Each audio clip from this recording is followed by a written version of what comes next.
Halo para sahabat semua, salam bahagia senantiasa dari saya. Selamat bertemu, semoga kita dalam keadaan sehat, tidak kurang satu apapun. Kali ini saya akan membahas masalah rencana pemerintah yang akan membuka kembali keran ekspor pasir laut. Benarkah atau tidak? Maka di sini kita akan telusuri dan kita akan tampilkan data-data akurat serta fakta yang mana pasir laut wacananya akan dibuka kembali ekspornya oleh pemerintah Indonesia. Berbicara mengenai ekspor pasir laut, maka kita akan mundur beberapa waktu yang lalu ketika pasir laut masih boleh ekspor, yakni sekitar tahun 2000 sampai tahun 2003. Waktu itu perizinan pasir laut diproses oleh kabupaten kota di mana pasir laut ditambang. Yang mana waktu itu pasir laut masih bebas untuk diekspor ke luar negeri. Akhirnya pada tahun 2003 keluarlah Kepres dan keputusan bersama beberapa menteri yang melarang pasir laut untuk diekspor dengan bunyi di stop untuk sementara. Namun sekitar tahun 2017, 2018 sampai 2019 wacana akan dibukanya kembali ekspor pasir laut mulai menggema ke pelosok daerah, terutama ke Pulau Riau. Pengusaha berlomba-lomba mengajukan izin, namun kali ini izinnya sudah ditarik. Kabupaten kota hanya membuat rekomendasi, sementara perizinan diterbitkan oleh gubernur setempat.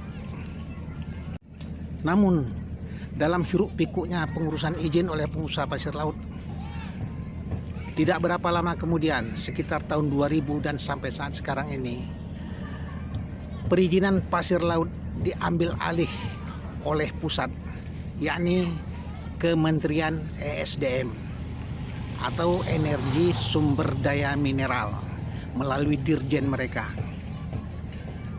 Sampai saat ini perizinan harus melalui Kementerian ESDM. Dalam hal ini terlihat ada kesan rebutan masalah perizinan. Sementara otoritas yang mengeluarkan pasir laut seolah-olah tidak punya kewenangan untuk memberikan perizinan.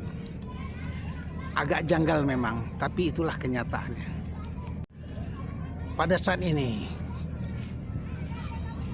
wilayah izin usaha pertambangan yang dikeluarkan oleh Kementerian SDM melalui Dirjen sudah mencapai puluhan perusahaan. Namun lagi-lagi kita melihat ada kesan yang seolah-olah mempersulit terbitnya izin ekspor pasir laut. Karena setelah wilayah izin usaha pertambangan yang dikeluarkan oleh Kementerian SDM melalui dirjennya, maka kuota dan penetapan harga pasir laut ditetapkan dan dikeluarkan oleh Kementerian Kelautan dan Perikanan. Di sini sudah terlibat dua kementerian untuk proses selanjutnya. Dalam hal ini, Dewan Perwakilan Rakyat Indonesia juga mengambil peranan dengan membicarakan masalah ekspor pasir laut dengan mengundang pihak-pihak kementerian yang terlibat untuk membicarakannya. Begitu seru dan kompleksnya masalah pasir laut di Indonesia. Hingga saat ini keadaannya masih belum menentu ataupun mengambang, karena satu perusahaan pun belum ada yang melengkapi izin oleh karena birokrasi yang berbelit-belit dan agak ruwet. Tidak salah kalau Bapak Presiden Republik Indonesia Pak Jokowi mengatakan bahwa sistem birokrasi di Indonesia ini ruwet hingga menghambat investor.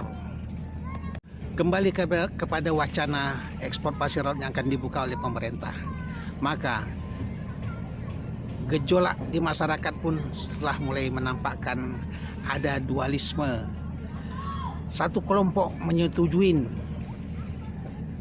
keberadaan ekspor pasir laut karena punya nilai ekonomi yang tinggi dan akan dirasakan oleh masyarakat melalui Commodity Development ataupun CD. Sementara masyarakat nelayan tentu keberatan karena pasir laut bisa menimbulkan kerusakan ekosistem bawah laut dengan hancurnya terumbu karang di mana tempat berkembang biaknya biota laut. Namun jika kita tinjau dari sudut pandang yang netral, maka semuanya tidak ada salahnya.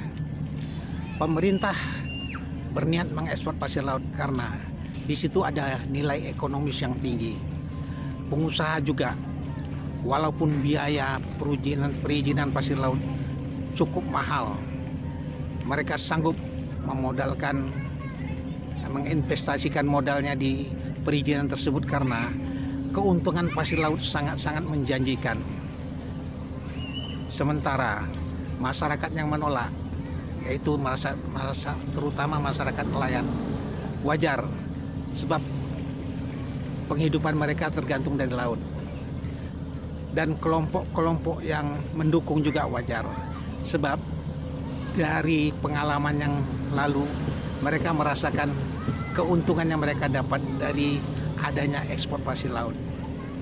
Baiklah, bagaimana sebenarnya pro kontra dan rumitnya perizinan pasir laut yang sampai saat sekarang ini masih menjadi polemik dan belum ada satupun keputusan atau ketentuan yang akurat.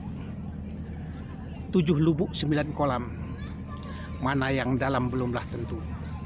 Kau tangkap merbuk, kau lepas balam, mana yang untung belumlah tahu. Let's go. Laut adalah sebuah sumber penghidupan di negara seperti kita, yaitu negara kepulauan, di mana laut menyimpan nilai-nilai ekonomis yang tinggi. Apabila diberdayakan, segala sesuatu bisa terjadi di laut, seperti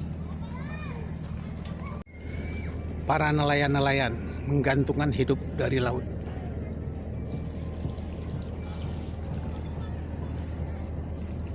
Harapan dan sumber hidup mereka sangat besar yang digantungkan kepada keberadaan laut.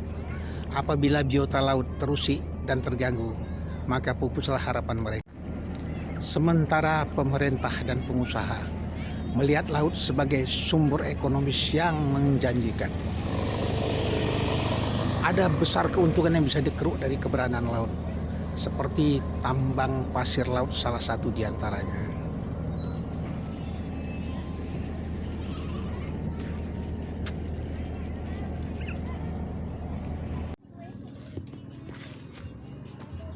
Boleh keram mas? Boleh keram oke kok. Biasanya banyaknya surut jadi orang surut pula. Banyaknya kering enak itu. Lambat mas. Iya.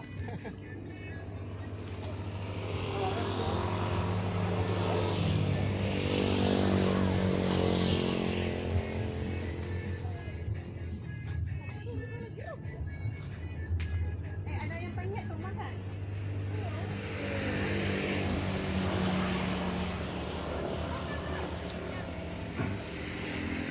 Para sahabat YouTube, tonton sampai habis video saya ini.